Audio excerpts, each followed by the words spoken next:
I am with Chelsea and Erin, director and producer of Bleeding Audio, a captivating and refreshing movie documentary about the Matches, a music band that actually went through everything you can expect from a music band to go through. And the result is brilliant, and the film will be presented at Slamdance shortly. So I'm very excited to be talking to you today. My first question is to you, Chelsea, the director. Can you please talk us through the timeline of when did you exactly meet with the band? When did you start researching? When did you start the film project? How long did it take, and everything? So we can get it very clear. Yeah. So honestly, at the end of 2013 is kind of when things started because the Matches told me that they were going to reunite. And I responded with, oh my gosh, that's going to be huge. This is going to be a huge, big, exciting thing. And they were like, yeah, it's going to be like 200 people. It'll be fine. And I offered to do little promo videos for them to help drum up the hype just because I was excited. I couldn't imagine what the most diehard fan was feeling, you know?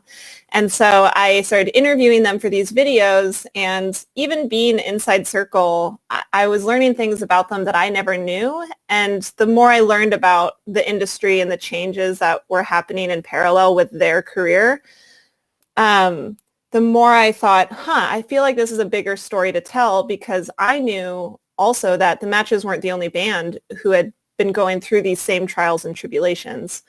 And so, spoiler alert, like when their show sold out in mere seconds and it turned from one little show to, a sold out North American tour and Australian tour, I thought, okay, there's a bigger story here, but also there's a story of redemption that I feel like is really beautiful and important to tell in a digital age when everything feels so kind of helpless sometimes and trying to break through the noise.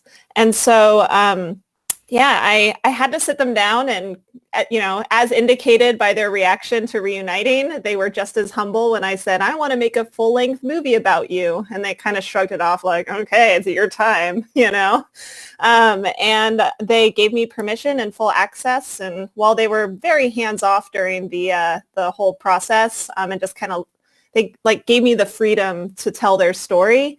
And they were very open and vulnerable with me in their interviews, and were just they just gave me a lot of freedom, which I find is very rare as a documentary filmmaker, and was also I was very grateful for, because I wanted to give them credit where credit was due, but I also felt like it was important to kind of peek behind the curtain of what bands go through today.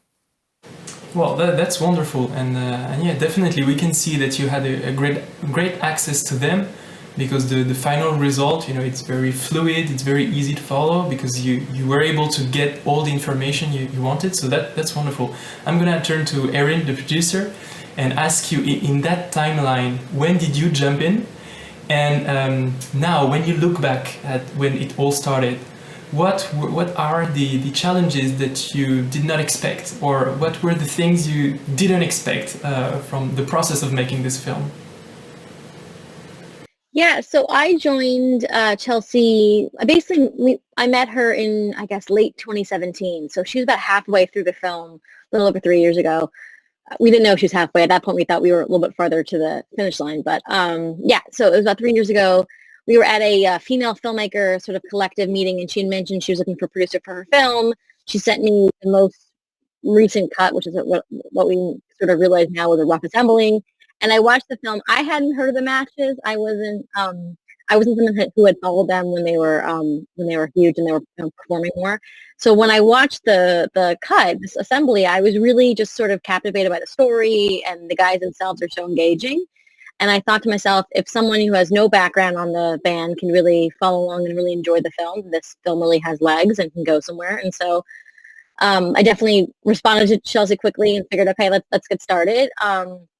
And at that point, she was sort of just in the beginning of post. We were having a couple last minute or a couple production shoots, but it was mostly the edit.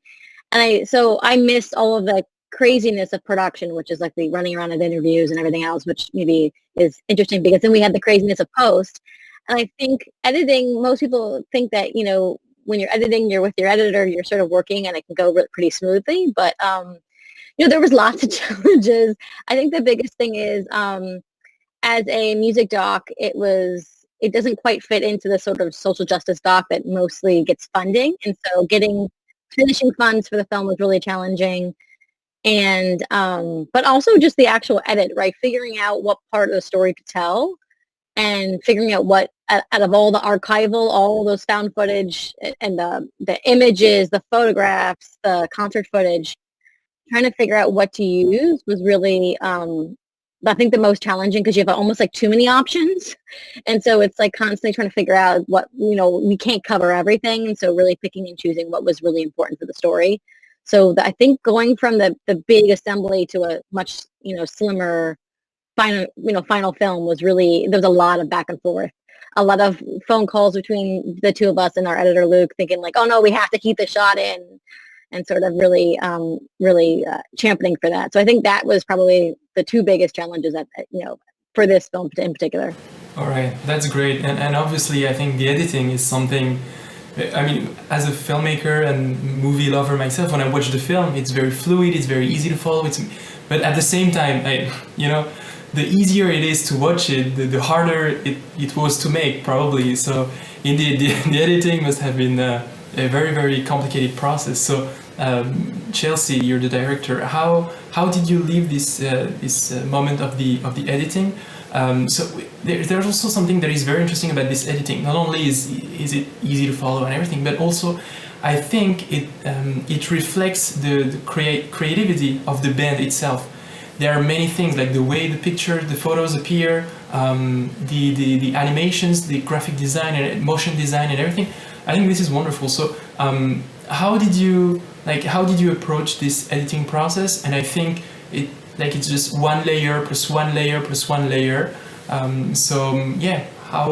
did it work? How did you do that?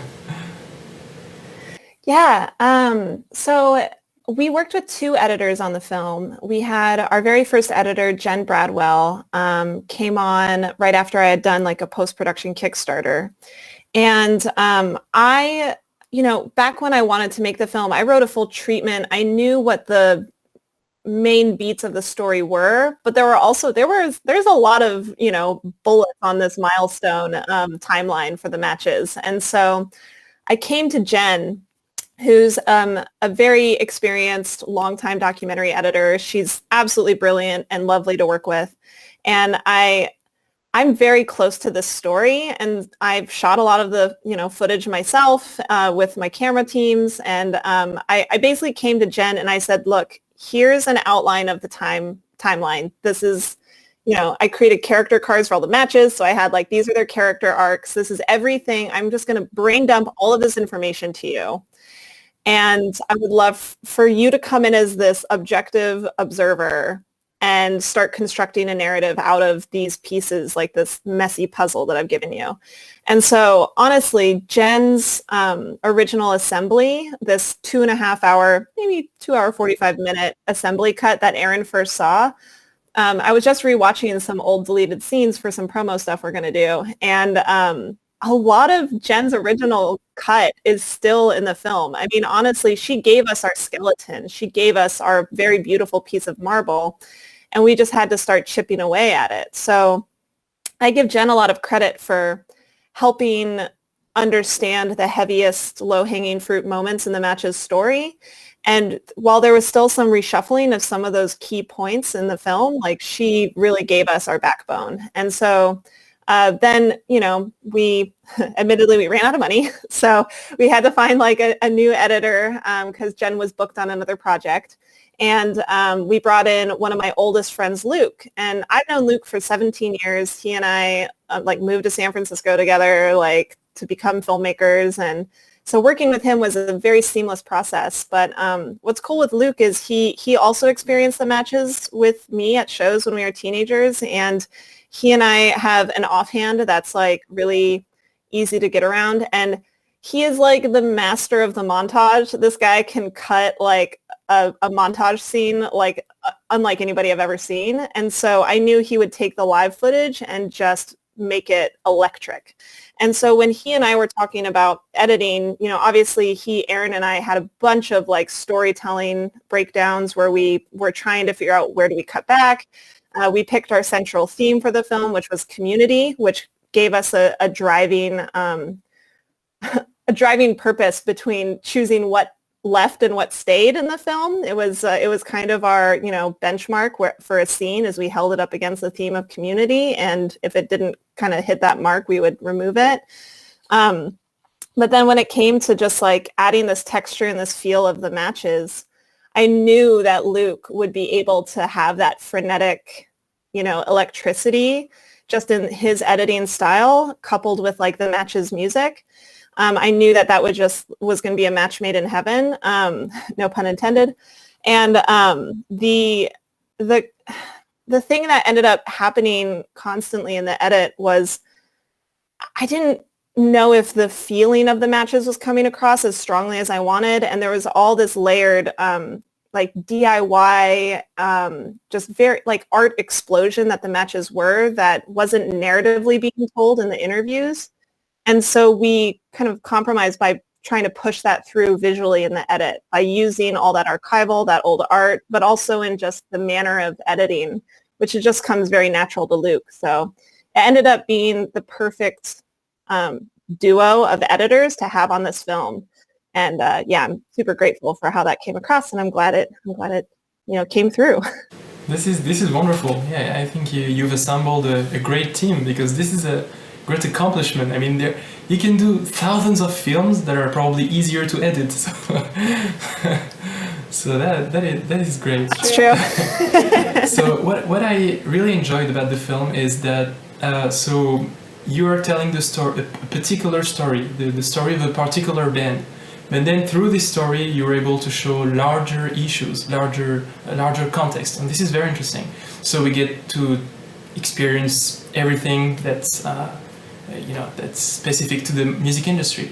But my question now is that to both of you actually, once you have presented the life and the story of this band and everything they went through, what do you personally take away from this story? Like, is it anger? Because there can be anger, actually. It can be frustration. Why did they have to stop? Is this hope? What do you take away from the story? And maybe we can start with Erin, so we keep weird ping pong. Sure. Yeah, I think what I really take away from this story is the universality of it, like how easy it is for me to relate to the band. And I think part of it is, I'm not a musician. I've never been in a garage band. I wish I was. But we've been slaving away as independent filmmakers, producers and directors and I for a while. And independent filmmaking is so challenging, and there's so many times where you want to walk away, or it's just a daunting process, right? It's a daunting career. And I see a lot of relatability between filmmaking in any kind of really art form and what the matches went through. And so my biggest takeaway is just to find ways to make your art sustainable, that you can't just be a really creative filmmaker, a really creative band, a really creative artist, but you need to find a way to make it yourself an entrepreneur, to be smart and make smart decisions, and to balance out the creativity in yourself with like this business side, which I've said before, but like, film schools don't teach you like how to all the nuances of being a filmmaker, which are not the fun things like picking up a camera and making a movie, but are all these like contracts and accountants and like, things that are not so exciting. So I think for me, it's what I take away from the film is reminding myself that in order to make more movies, you need to find a way to make it long lasting, because there is burnout, just like the matches, had touring burnout. You have, artist burnout is totally a thing. So and I find that hopeful. I mean, I think it's sort of like it's both angry and frustrating and also hopeful in that sense. But it sort of reminds me of, it's like a touchstone that I need to sort of remember throughout my own process, is just like, how can you make this a long-lasting career? We don't want this to be a one-off film. We want to keep on going. So, yeah. I think it's a very wise takeaway. She's also totally calling me out on all the contract stuff. Just putting it out there. There's all this subtext. No, I'm teasing. But that's been a huge learning for me too on the film, is I find that my own artist journey has been a very meta parallel experience to the matches, where you think I would know better having, been like making this film, but I have, myself made a few of the same mistakes that the matches have, and following that and looking back in hindsight, you can make a documentary about us making this movie. But for me anyway, the takeaway that I want people to have with this film is that sense of hope. But what I hope it is it's the it's that feeling of community that music creates, but also being conscious that, like, at its core, community isn't about just having this one-sided connection with people. It's like, it's a, synchronous relationship, and like, as a community who consumes art from an artist, like, it's your responsibility as a consumer to support that artist. Like, that artist supports you with their art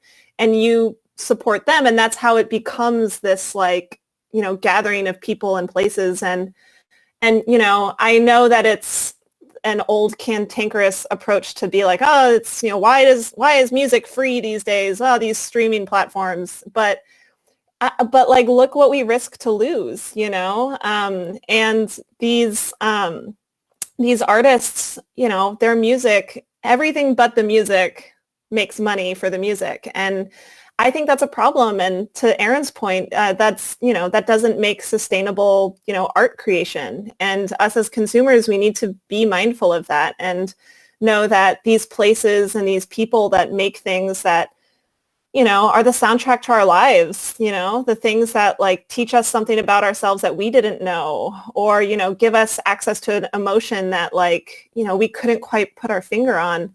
Like, music is so integral to our everyday lives. I mean, what has gotten you through the pandemic? I know I've been listening to music constantly, and I want to be so much more conscious of how we support our artists. And while I don't want it to be this big guilt trip, I want it to be, this idea that being in a band takes a lot of work, but as a fan, we need to be a part of that support system, and I'm just grateful that, that artists are out there making stuff for us, and I want to, show that gratitude in some way. So this is kind of, this film is a part of that. I think this is a great message. It's a great message. So maybe one of my last questions. So you were talking about the pandemic briefly, so I'm going to bounce back on that. So it's about a thought that I personally have, and especially in these times of pandemic. And I was talking to you about the curfew that we have here in France, for instance. So our days, when we look at one day, not much actually happens. The level of emotion that we have in a day is not that great. And when we see this movie, obviously it's very cathartic. But I've always looked at artists and musicians this way. I mean, they're reaching heights in terms of life intensity that just a few people can get. I'm thinking of maybe athletes, for instance, when winning something. So how, like, what's your reaction when you are so close to those people? When you can witness them, being super, like, reaching heights in terms of life intensity. How, I don't know, is there, does it have a consequence on how you think, I don't know, of yourself, of your life, of, the life you have? Are you able to reach this type of emotion or not? Do you see what I mean? So maybe both of you can answer. Sure. I think that's a really powerful question. I think you're totally right, though. In this pandemic, you're sort of coasting. You're doing the bare minimum. I mean, a lot of times just going to get through the day and then get through, the week, and then the week blurs into a month, and then the month blurs into, and then before you know it, it's 6 months later. So I think for me, you are trying to sort of, like, maintain yourself. And so when you watch a film like Bleeding Audio, or see someone really achieving their goals and really pushing through, I think it's motivating, right? It sort of reminds you that, like, the resilience of all of us, right? It sounds a little bit corny, but like, we as humans can get through this, and it makes you feel like there's a reason to go and get through the day to get to the next day, because there's so much more you want to accomplish. And it motivates me to like think about how I can be, a better artist, a better person. But also I think it gives you a little bit of perspective, right? Because in those days where the days blur into weeks and the weeks blur into months, you kind of lose perspective, right? You sort of don't know. Sometimes I think you also kind of wonder, like, I think art creation, you need that sort of inspiration, you need that spark. And when you're sort of just doing the maintaining to get through the day, it's hard to find that creativity. So I think it reminds me of just like how to push on through, but to really think through what gets me excited. But you're absolutely right. I mean, those films that you watch, like, you have a cathartic reaction where either you're crying or you're laughing or you're screaming. I mean, we need those movies, because otherwise we're just like, streaming or binging on a streaming platform, and it's like you're just going through the motions. So I think it kind of shakes you a little bit and reminds you of sort of like why we're fighting for, right? Why do we need a vaccine? Why do we need to keep on moving? It's because there's these bigger things that we need to accomplish. So I don't know, maybe that's a little bit of a cheesy response, but that's sort of not how really. I think it connects to the your previous answer when you said you actually see hope in the film. So definitely. Yeah, exactly. Right. Yeah, I'm trying to be optimistic. I think it's so easy to be negative right now. So it's like find optimism and hope whenever you can. Anyways, yeah. Yeah. This question's amazing. And thank you for it. And I mean, the pandemic has been rough. And I know that, I mean, even for us, I worked on this film for 6 years, and we were looking forward to screening this in theaters where we could hear people reacting to it. And that was just, snatched away. And, I believe that all emotions are valid and should be embraced, like sadness, anger, joy, like it's a very Inside Out by Pixar thought process. But I try not to, turn away sadness. And obviously we've been feeling a lot of that. And so there was definitely the first couple months of the pandemic, there was that hopelessness a little bit. And, as, Bleeding Audio has definitely been a part of like bringing that hope back. And something that like shifted for me is someone said to me, I think it was like 2 months into the pandemic when all of us were like, wow, this is going to be happening in a while. Someone said, I'm going to choose not to wait for this to be over. I'm going to choose to live through it, or like find a way to live with it. And that like really changed my thought process on how I was dealing with it, because to me, I thought, okay, pause, like we'll pause Bleeding Audio, we'll pause all these other things and just wait until it's going to be over. But waiting is that gray area where you can just get lost in this sea of, uncertainty and doubt. And if you can find a way to harness the situation that you're in to like, be open to feeling the trauma, be open to feeling the joy when it comes through, be open to feeling those things, but then using them to move forward and understanding that like that's just a part of the process for creativity, for life, for everything, then like you can find ways of making the best out of what is, a shitty situation. And that's kind of what we did with our film, this isn't the, film festival run that we had planned, but we're getting the most out of it. And, the film itself in terms of just like being kind of this little moment of hope and feeling in a pandemic, I feel like it's a great marker for what we want to get back to, is like I remember when we were QCing this film for these film festivals and, being in the middle of a pandemic and just like watching all this live show footage and being like, I want to be there. I want to be there. And I feel like it's been my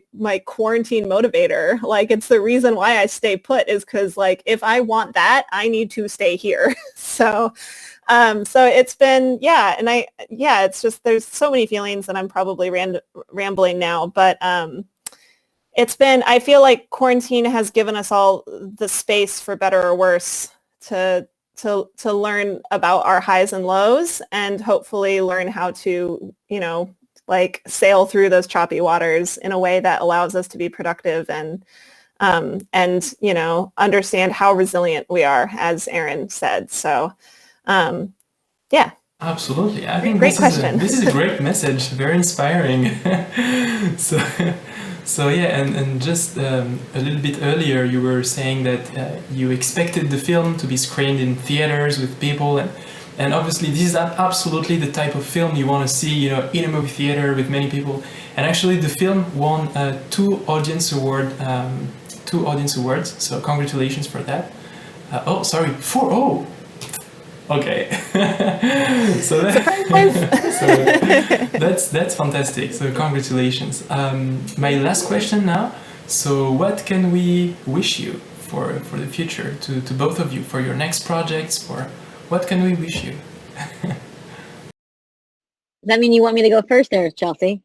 I think we want Bleeding Audio to be screened by as many people as possible. So we're really excited about this festival run, and then getting it to streaming platform where more people can see it. So I think all well wishes for that. I definitely believe in karma and good juju. So if you can send that our way, we would love to get it on a great platform, get educational distribution so it can be shown in like schools and colleges to talk about students who want to become musicians, what that looks like. So I think we want it in different spaces for sure. So I think that's a good wish for Bleeding Audio. I'm also working on a documentary that I'm directing that went on pause last year because of COVID, because I had to travel for it. So I'm hoping this year with vaccines I'll get back to filming, and that's a documentary. It's a little bit different, but sort of looks at volunteers that help outside of health clinics for women, help walking patients from their cars to the front doors of abortion clinics. So yeah, that's sort of where, I think documentaries right now are so important. So the more that you can, I think in general, public can support documentaries in whatever form that is. That's my other wish for everyone who's watching or listening. This is great. But just remember, Chelsea said you don't have to pause your project during the pandemic. Yeah. You don't have to pause, but at the same time, if you have to travel, maybe pause. Definitely.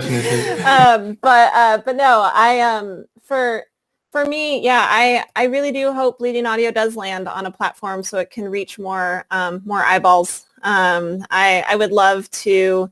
We crafted this film so that it could be accessible to people who might not be fans of the matches and people who are fans of the matches. And I hope we can reach all those little corners. Oh, what was that? And people who didn't know the matches.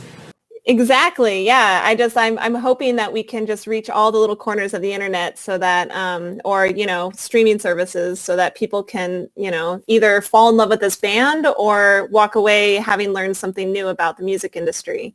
So that's my hope for Bleeding Audio. And then for me personally, as we had just discussed, I've been doing a lot of writing, and I feel really ready to go back to my original filmmaking love, which was narrative directing. I started off as a scripted director, and I've been writing a ton in quarantine, and I feel like I'm ready to get on to my next project. Some of them have like musically stories, some of these scripts I have, but really I do feel like the story of how musicians navigate this industry, that we told a lot of it with Bleeding Audio, but there's a bigger story to tell. So I would love to be able to make one of these other scripts that I've written to dig in a little deeper into that storytelling. Well, that's great. These are great projects. So I honestly wish you the best. I hope you can get the type of deals that you want for the film. I hope a lot of people can see it, because it's really good. It's brilliant. So it was a great moment, and I love chatting with you. So thank you. It was great. Thank you so much. It's been lovely chatting with you too. Thank you. Yeah, great questions. We really appreciate you taking the time.